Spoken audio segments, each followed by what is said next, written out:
Hi, boys and girls. Today we're going to be listening to the read aloud called Vertebrate Animals. Now, before we get started, I want you to think back to what does the word classification mean? Remember, classification is a grouping together of things based on how they're alike, or you can think of it as the separating of things based on how they're different from each other. So today, while you're listening, this listening activity focuses on vertebrate animals. Now you are going to be using your vertebrate and invertebrate cards to take some notes while you are listening. So while you're listening to the text, there's going to be parts where I stop and say, "Ooh, remember that main idea you just heard?" or "Remember that detail you just heard?" Write that down on your card. Okay. So to start us off, after this first paragraph, I'd like you to be able to write down the most important fact you heard. Here we go. Hello, everybody. Rattenborough, world traveler and presenter of animals, back for another exciting day of slideshow, show and tell. Remember my friend Hilda the hippo? We're actually like her.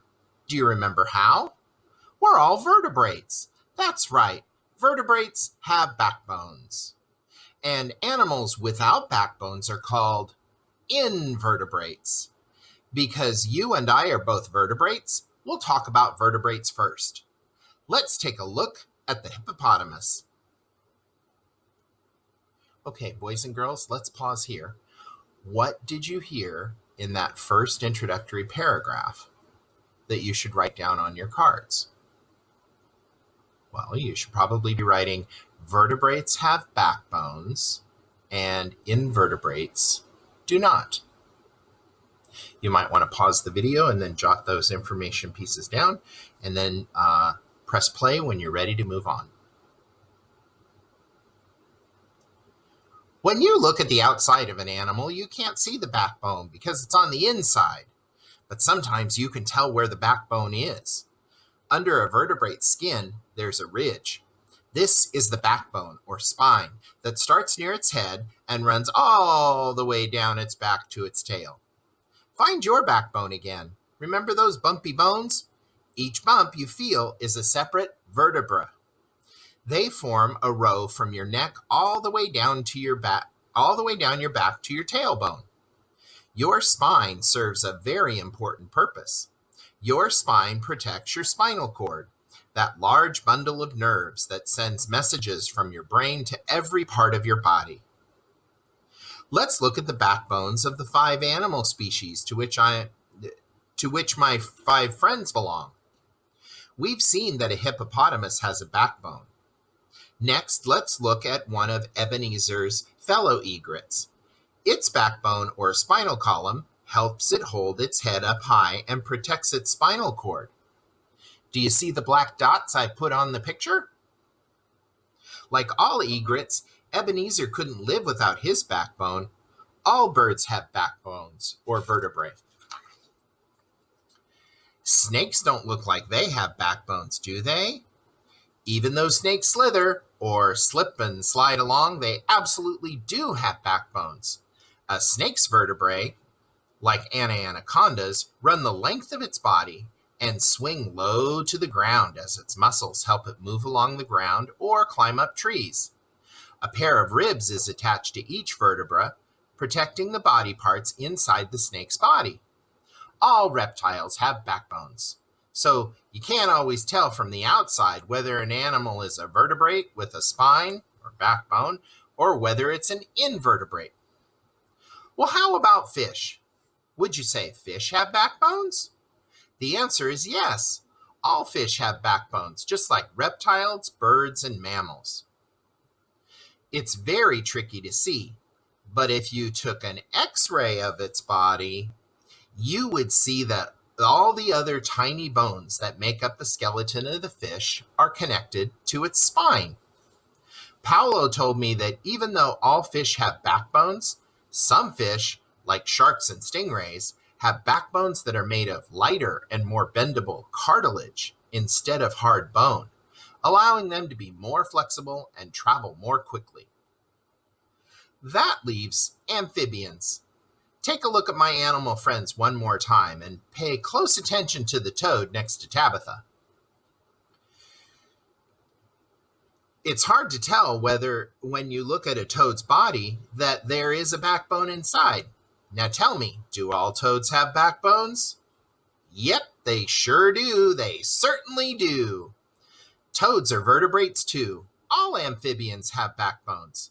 That means that all 5 of the animals you've seen today are vertebrates. They all have backbones. The question I'm going to present to you, students, is this. Do all the animals on Earth have backbones? What are your predictions, boys and girls? We know that mammals, which includes hippopotami, me, you, birds, fish, reptiles, and amphibians, are all vertebrates too. Have we covered all of the animal groups on Earth? Aha! Trick question. If you said no, your predictions were correct. Do you remember if there are more vertebrates or invertebrates on Earth?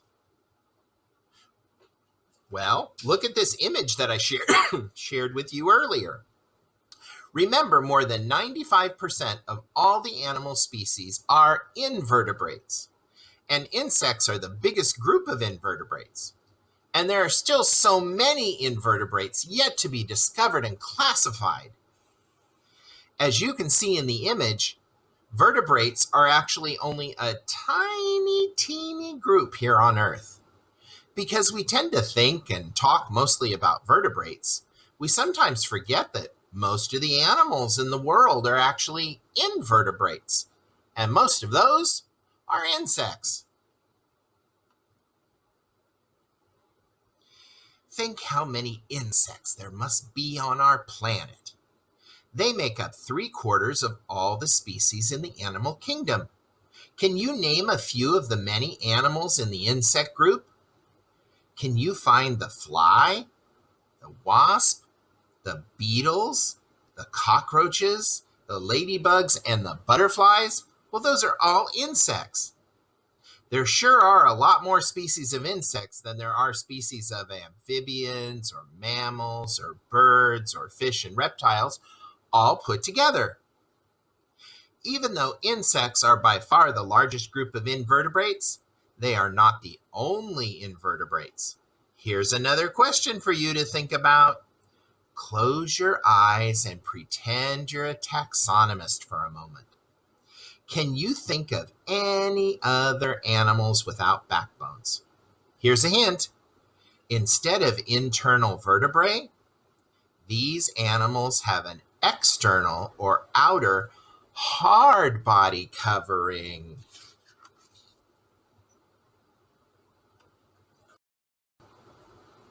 The largest group of invertebrates is made up of arthropods.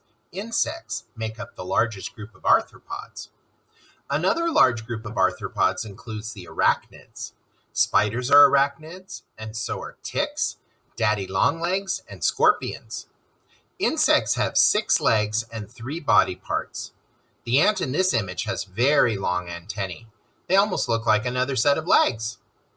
In comparison, arachnids have 8 legs and 2 body parts. Instead of having flexible internal skeletons, all of the arthropods wear a tough exoskeleton, or protective covering, on the outside. I bet you can recognize some of these common examples of insects and arachnids. A crustacean is another kind of invertebrate and also a type of arthropod. Crustaceans have exoskeletons and usually live in water. Copepods are the smallest of the crustaceans. They are barely visible, but they are a very important source of food for fish in the ocean. Can anyone think of other animals that are classified as crustaceans? Well, some of the more common crustaceans include shrimp, lobsters, fiddler crabs, and blue crabs. These animals all have a hard exoskeleton, which protects their body and keeps them from drying out. Have you ever seen a crab? If you eat a blue crab like this one or a lobster, you've probably removed the hard exoskeleton to find the tasty meat inside. Snails, jellyfish, and earthworms are also invertebrates. Other spineless creatures include coral, sea anemones, and sea stars. Many invertebrates are small and hidden and may not even seem like animals, but they are by far the largest group of animals populating the earth. What a lot of ways there are to classify animals. The purpose of this classification system is to understand each organism better by the characteristics that make it unique. Vertebrates and invertebrates are two types of animals in the world of taxonomy. It's just one way of classifying animals, but I think it's a very helpful way, don't you? You and I may not look alike or much like Ebenezer, Tabitha, or Anna, but we have a very distinct similarity to one another. We all have backbones. Look at this chart that shows how a group of familiar organisms are related to one another. On the top row, you can see a group of living organisms: a house cat, a mountain lion, a tiger, a seal, a turtle, a grasshopper, and a tree. In the next row, entitled Kingdom, notice that one of the living organisms is no longer included: the tree.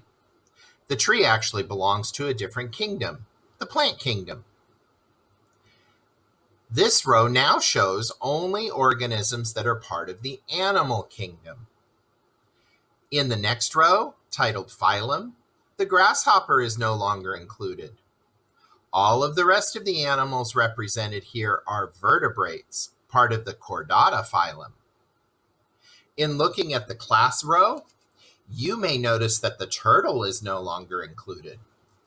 The turtle is in the reptile class, and all of the other animals shown are mammals. In the row labeled Order, the mouse is no longer included because it's not a carnivore, like the other animals shown. What's true about all the animals in the next row, family? That's right, they're all different types of cats.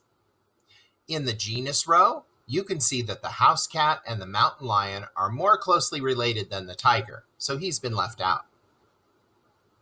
And the very last row represents one specific animal, a species of house cat. This process of starting out with many animals and ending up with just one is called the process of elimination.